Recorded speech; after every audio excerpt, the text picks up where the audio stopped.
Une première en Europe. Dans le cadre des élections de la Fédération française de football, les supporters présentent une liste sur laquelle j'ai accepté de mettre mon nom.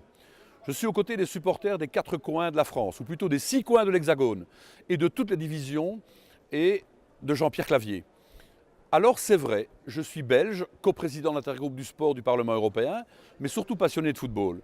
Et je suis d'avis que trop souvent, à travers l'Europe, les supporters sont tenus à l'écart des décisions prises pour leur sport, pour leur club, alors qu'ils en sont les acteurs principaux.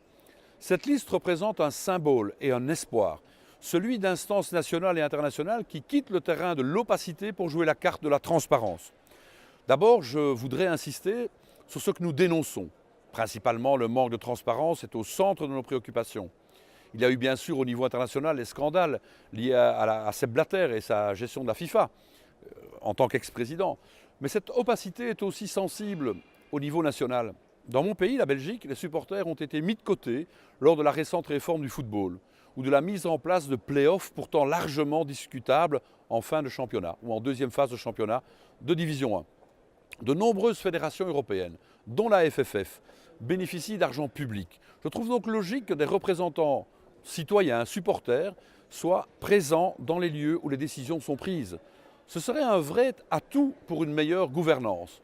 Et puis, il me paraît essentiel que les supporters soient entendus sur les questions importantes comme les horaires des matchs, les droits télé, les déplacements, l'actionnariat populaire, l'accueil dans les stades, et j'en passe. C'est aussi ce manque de dialogue qui crée l'incompréhension et qui, hélas, parfois, débouche sur la tension et la violence.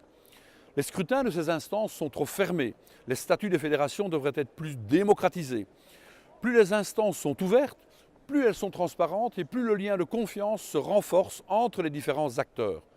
Nos chances de gagner cette élection, soyons clairs, aucune. Mais l'objectif est ailleurs.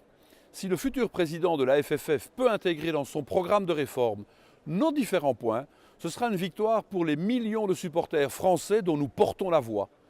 J'espère aussi que d'autres, et ça créera le débat d'ailleurs dans d'autres pays européens, afin que les fédérations nationales se remettent en question et intègrent l'aspect citoyen.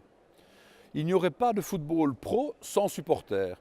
Les dirigeants doivent en prendre conscience et leur faire une place dans les cercles de décision.